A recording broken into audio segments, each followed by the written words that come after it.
baba yake alifanya, na kwa hiyo alitumia muda mwingi kwenye maombi. Jesus can do nothing of himself but what he sees the Father do. Yesu hawezi kufanya kitu chochote isipokuwa kile anachoona baba yake anafanya. Jesus had priorities even when he was on the earth. Yesu alikuwa na vipaumbele hata wakati akiwa hapa duniani. A couple, just for example, Jesus spent time in prayer often with his Father. Kwa mfano, Yesu alitumia muda kuomba. To pray. Jesus spent lots of time in prayer. Yesu alitumia muda mwingi sana kumwomba baba yake. Jesus preached the gospel of the kingdom. Yesu alihubiri injili ya ufalme. Jesus had a plan to go to the cross that he might purchase us with his blood, have a relationship with us. Yesu alikuwa na mpango wa kwenda msalabani ili aweze kutununua kwa damu yake na kulipa dhambi zetu. These are just a few of the priorities that Jesus had. Hivi ni vipaumbele vichache tu ambavyo Yesu alikuwa navyo. Because Jesus, even on the earth, he lived with purpose. Kwa sababu hapa duniani Yesu aliishi kwa makusudi. The priorities that he had brought purpose to his life. Vipaumbele alivyokuwa navyo vilileta makusudi au kitu alichokusudia katika maisha yake. And that is an example that we can follow. Na huo ni mfano ambao lazima tufuate. This morning, for the time that we have, asubuhi ya leo kwa muda tulionao, I'm going to share 3 main priorities of a believer in Jesus. Nataka niwashirikishe mambo matatu, vipaumbele vitatu ambavyo muamini anavyo katika Bwana Yesu. They will all start with the letter F. Vyote vinaanza na herufi F. Sasa sijui kwa Kiswahili vitaanza na herufi gani. It will help you remember God's priorities. Itakusaidia uweze kukumbuka vipaumbele vya Mungu. And they're in order. So priority 1 is simply we are going to follow Jesus. Kwa hiyo amevipangia kwa mpangilio. Mpangilio wa kwanza ni kwamba tutamfuata Yesu, yani kumfuata Yesu. The first priority of a person, of a believer, is to have a relationship with Jesus. Kipaumbele cha kwanza cha mtu anayemwamini Yesu ni lazima uwe na mahusiano mazuri na Yesu, yani umfuate Yesu. Is our relationship with God. Ni uhusiano au mahusiano yako na Mungu. I'm turning to Mark 3. Marko 3:14. Marko 3:14. So this is priority number 1. Hicho ndio kipaumbele cha kwanza. Let's see. Yes. 3:14. Then he appointed the 12 that they might be with him, and he might send them out to preach and to have power to heal sickness and cast out demons. Anasema ile Marko 3:14, akaweka watu 12 wapate kuwa pamoja naye, na kwamba awatume kuhubiri, tena wawe na amri ya kutoa pepo. But in verse 14 there's a very important thing, is he appointed the 12 that number 1 that they might just be with him. Lakini mstari wa 14 una jambo la msingi sana hapo, kwamba aliwachagua hawa watu 12 wapate kuwa pamoja naye. That the disciples would spend time with Jesus. Kwamba wale wanafunzi lazima wapate muda kuwa na Yesu au kukaa na Yesu. The Gospel of Matthew shares something very similar. Katika kitabu cha I like Mathayo, how it shares it. Matthew 4:19.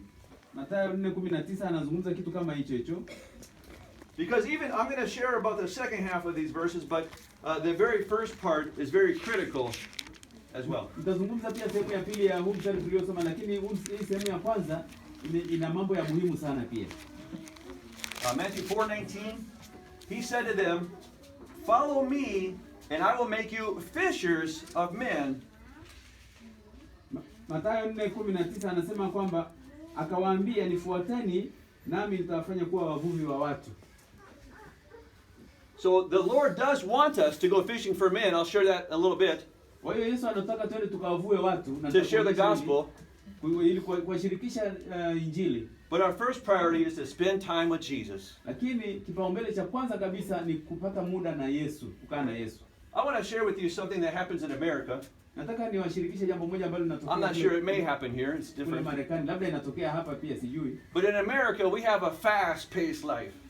Na kule Marekani tuna maisha ya kikimbili, yani kukimbizana tu. It's busy time and so much to do. Yani kila wakati watu wako busy, hakuna hata muda wa kusalimiana. Vitu viko vingi vya kufanya.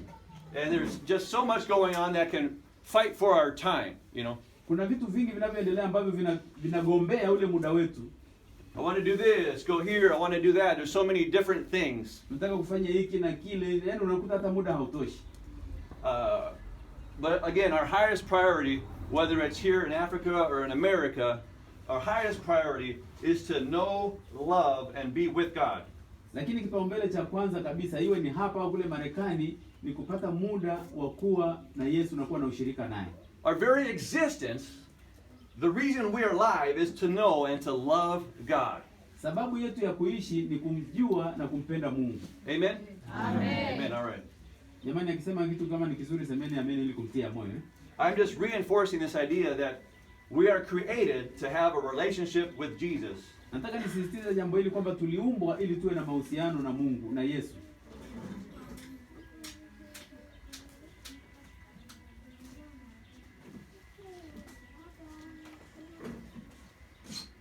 All right. Our number one mission is to love God. This will always be the highest calling of a Christian. Huo ndio mwito mkuu kuliko yote ya Mkristo, yani kuwa na Yesu.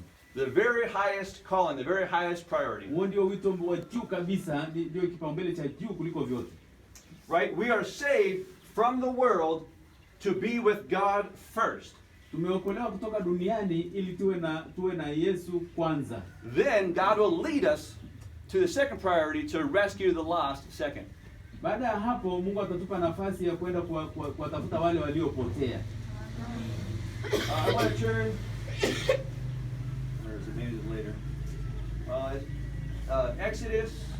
Kutoka, kitabu cha Kutoka. The number is coming to me. I believe it's 18. Kitabu cha Kutoka sura ya 18. It is, I'm sorry, 19. Sura ya 19. Samahani. In Exodus, I'll look at the scripture in a minute. In Exodus, the Israelites were first taken out of Egypt to be with God. Katika kitabu hiki cha Kutoka, Waisraeli walitolewa Misri ili wawe na Mungu. Okay, Exodus 19:4. Kutoka 19 mstari wa 4. You have seen what I did to the Egyptians, and how I bore you on eagle's wings, and I brought you to myself. Mmeona jinsi nilivyowatendea wa Misri na jinsi nilivyowachukua ninyi juu ya mbawa za tai nikawaleta ninyi kwangu mimi. Yes, they were eventually going to go to the promised land. Ni kweli hatimaye wangefika katika nchi ile ya ahadi. But their first stop was going to be to meet and worship God. Lakini hatua yao ya kwanza ilikuwa ni kwenda kuonana na Mungu na kumwabudu. Just a little further in Exodus 19, we'll go 16 and 17. Then it came to pass on the third day in the morning that there were thunderings and lightnings, and a thick cloud on the mountain, and the sound of the trumpet was very loud, so that all people who were in the camp trembled.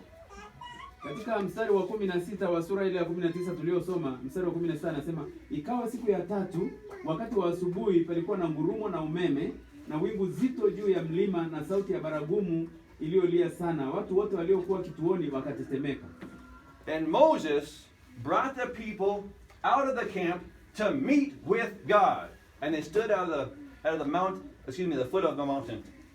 Mstari wa 17 anasema, Musa akawatoa hao watu katika kituo, akawaleta waonane na Mungu, wakasimama pande za chini za kile kilima.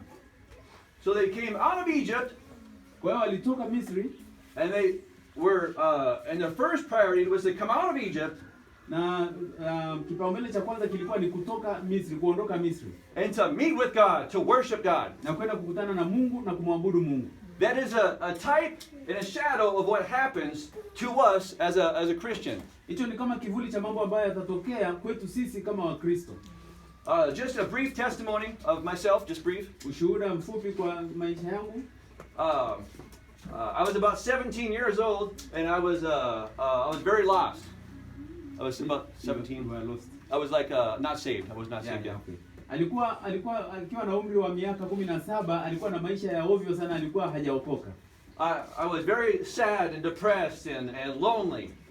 Nilikuwa najisikia upweke sana, yani nilijisikia vibaya, nilikuwa nasikia upweke. And I even wanted to end my life. I even wanted to. Alikuwa anataka hata kujiua. I was so sad. Alikuwa anataka kujiua kabisa kwa sababu alikuwa hana matumaini ya maisha. And then I cried out to God, the living God. Baadaye nikamlilia Mungu aliye hai. I said, if you are real, I want to know. Nikasema kama kweli wewe upo, wewe Mungu kama upo, nataka nijue. And then he spoke to me. He said, I'm real, I care about you, and I love you. Na akasema na mimi akaniambia ni kweli nipo na ninakujali na ninakupenda. And yes, and soon after that, a little while after that, I gave my life to the Lord. I was born again a little Na later. baada ya hapo, mara tu baada ya hapo nikampa Yesu maisha yangu nikawa nimeokoka. Amen. Yes. And so people taught me and instructed me that it's important to spend time with God. Nikafundishwa na walimu wangu kwamba ni muhimu sana kupata muda wa kuwa na Yesu na Mungu. John 15, Yohana sura ya 15, 1 through 5, Yohana 15 mstari wa kwanza mpaka wa 5. speaks a little bit about this. Tunazungumza kidogo kuhusu jambo hili. Remember, the number one priority is to spend time with Jesus. Kumbuka kwamba kipaumbele cha kwanza ni kupata muda, kuwa na muda na Yesu. The letter F, follow Jesus.